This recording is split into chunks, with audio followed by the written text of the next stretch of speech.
tym odcinku poznamy Kasię i jej parterowy dom pod lasem. Chodźcie do środka.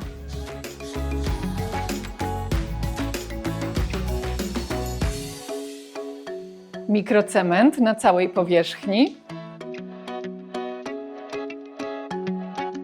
Trójkątne okno w salonie.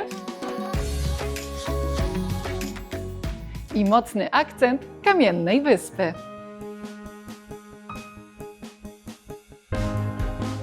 Poznajcie dom autorstwa pracowni Rzemiosło Architekci.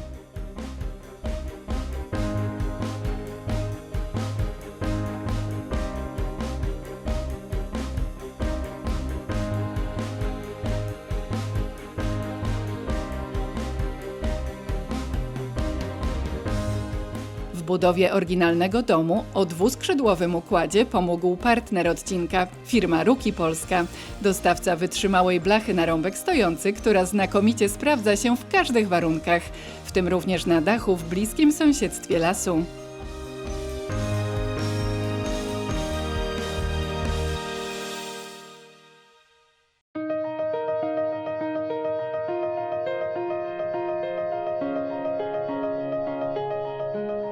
Zaproponowałyśmy dom o takim dwuskrzydłowym charakterze. Zależało nam na dwóch rzeczach. Osi widokowej na wejściu, tak żeby ten efekt wow był w momencie, w którym wchodzimy do domu.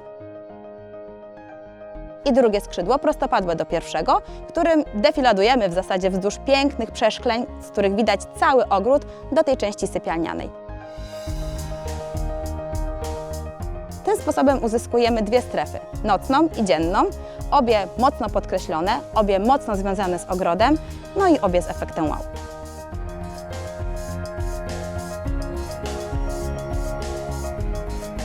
Zwykle nasi inwestorzy proszą o maksymalne ograniczenie powierzchni komunikacji. To jest zrozumiałe, zważywszy jak wysoki jest to koszt. Przy kwocie rzędu 7 000 złotych za metr kwadratowy, no trudno się spodziewać, żeby wydawać to z lekkością. Tutaj mamy szerokość korytarza wynoszącą aż 1,50 m.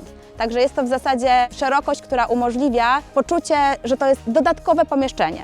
Coś, co ma zupełnie inną funkcję, nową jakość i tak naprawdę jest to taka forma galerii obrazu w tym wnętrzu. Nie jest to zwykły korytarz, który po prostu prowadzi do strefy komunikacji, tylko moment na obcowanie z naturą, którą mamy tuż za oknem i jest po prostu przepiękna. Zwykle taras zlokalizowany jest przy tym wielkim trójkątnym oknie. To jest taki efekt, który najbardziej się inwestorom podoba. Tutaj jest jednak troszkę inaczej. Wykorzystaliśmy ten fajny kształt litery L, który ładnie otula nam tą przestrzeń tarasu i tym samym udało nam się stworzyć coś na kształt takiej zewnętrznej jadalni, czyli można powiedzieć dodatkowego pomieszczenia. Mamy bardzo bliskie sąsiedztwo kuchni, w zasadzie 2 kroki od wyspy kuchennej możemy już serwować posiłki na zewnątrz, a jednocześnie siedząc na tym tarasie jesteśmy niejako wtuleni w tą strefę intymną, nocną. A jednocześnie ta letnia jadalnia jest odsłonięta m.in. od wiatru czy wzroku przechodniów tym drugim skrzydłem.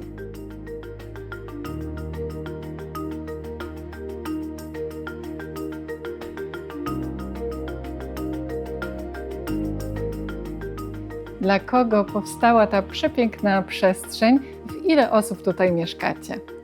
Mieszkamy tu we czwórkę, czyli ja, mój mąż oraz 2 naszych dzieci. Mamy także 3 kotki.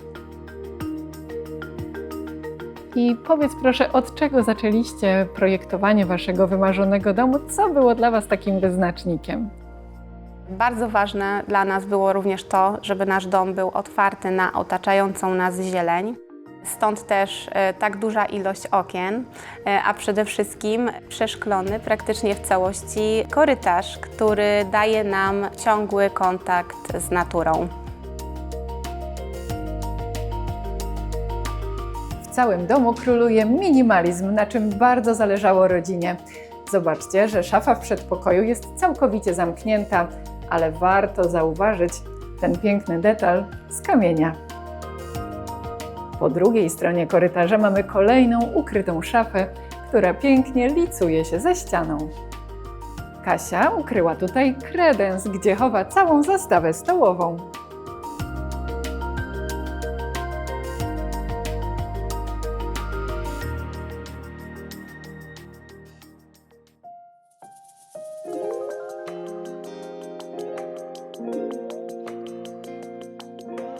Znajdujemy się teraz w strefie prywatnej Kasi i Piotra, składającej się z tej przestronnej łazienki zarówno z wanną, jak i ukrytym prysznicem, z garderoby, no i oczywiście z sypialni. Stylistyka i kolorystyka tej części domu jest taka sama jak reszty, natomiast dodatkowo za bezgłowiem łóżka pojawia się ta piękna, tekstylna tapeta ocieplająca wnętrze.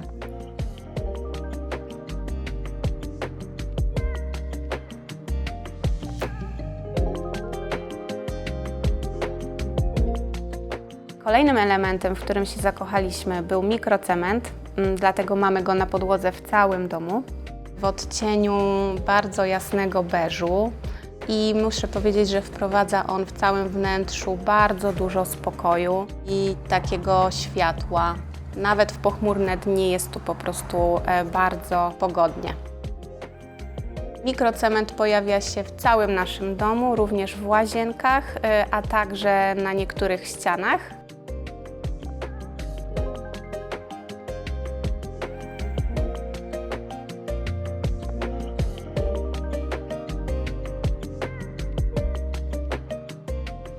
Bardzo zależało nam na bliskości natury oraz na tym, aby ta natura jak najbardziej wchodziła do środka. Stąd też wybór padł na fronty dębowe oraz na naturalny kamień, tak by jak najbardziej wnętrze nawiązywało do otaczającego nas lasu.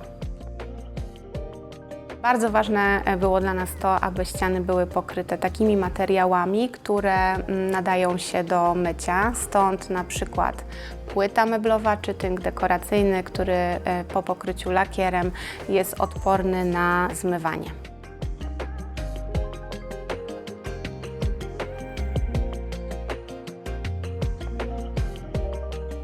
Przedpokój to takie newralgiczne miejsce, które lubi się brudzić, zwłaszcza jeśli mamy małe dzieci. Rozwiązaniem mogą być na przykład tapety winylowe albo, tak jak w tym przypadku, płyta meblowa. Kasia wraz z mężem zdecydowała się na pokrycie zarówno ściany, jak i drzwi ukrytych tą samą płytą. Chodźcie zobaczyć.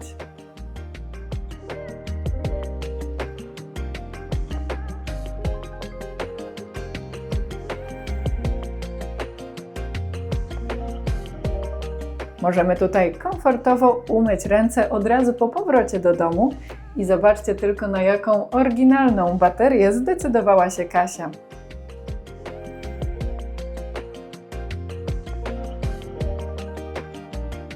W naszym przypadku gwiazdą jest kamień Alpinus White, który znalazł się u nas zupełnym przypadkiem.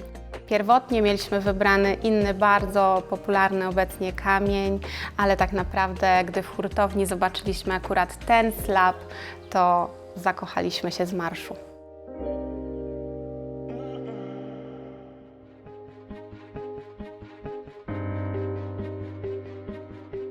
Od frontu dom jest powściągliwy. Mamy tutaj otwarty podjazd dla samochodów oraz garaż. Za tym przepierzeniem znajduje się wejście do domowego biura, dostępnego również od zewnątrz. W przyszłości można je zamienić również na przykład na pokój dla seniora.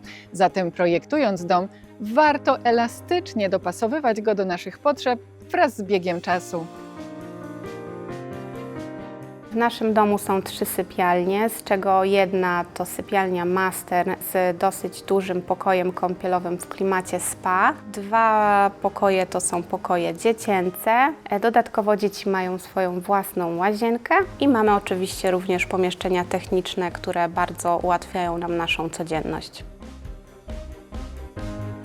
Bryła budynku składa się z 2 części. Pierwsza, główna część to jest ten wydłużony kształt litery L, na której jest oparty dach. I tutaj zależało nam bardzo na tym, żeby te rozpiętości tej litery L były jednakowe. Jedna i druga rozpiętość jest taka, że właśnie mieści fajnie tą część dzienną, tą część wypoczynkową z częścią jadalnianą przy aneksie kuchennym, a druga część z kolei pozwoliła na stworzenie właśnie wygodnej komunikacji z tą częścią sypialną. Jednocześnie dając nam taki efekt na dachu, że obie te kubatury przekryte są tą samą rozpiętością, dzięki czemu kalenica jest na jednym poziomie, co daje taki ładny, czysty, purystyczny wygląd. Dodatkowo blacha, która została wybrana, to jest blacha ocynkowana, powlekana na rąbek. Też podkreśla jakby tą całą formę No i myślę, że to się bardzo fajnie komponuje. Druga część to jest ta część garażowa z częścią techniczną, ona jest przykryta dachem płaskim i te dwie bryły wzajemnie się przenikają. Dom pod lasem tworzy niesamowity klimat do odpoczynku, ale też nie lada wyzwanie dla właścicieli. Opadające igły, szyszki, liście oraz duże zacienienie i wysoka wilgotność – to wszystko ma ogromny wpływ na stan naszego dachu. A więc jaki dach wybrać na działkę pod lasem?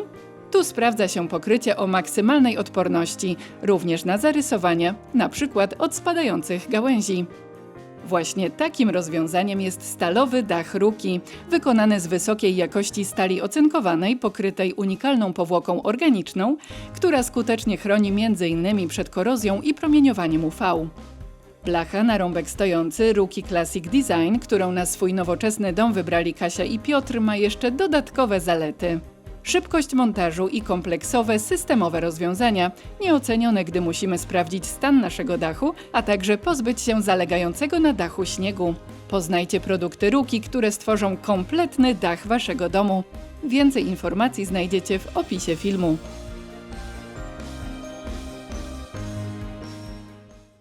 Czy możesz nam zdradzić, o co najczęściej pytają obserwatorzy na Twoich social mediach? Takim, myślę, ciekawym pytaniem od moich obserwujących jest to, kto wpadł tak naprawdę na pomysł, by telewizor stał w oknie. Ponieważ dla nas tak naprawdę najciekawszym filmem jest to, co się dzieje za oknem, a siedząc tyłem na kanapie niewiele byśmy zauważyli. Poza tym tak naprawdę w ciągu dnia bardzo mało korzystamy z telewizora, więc światło nam w żaden sposób nie przeszkadza.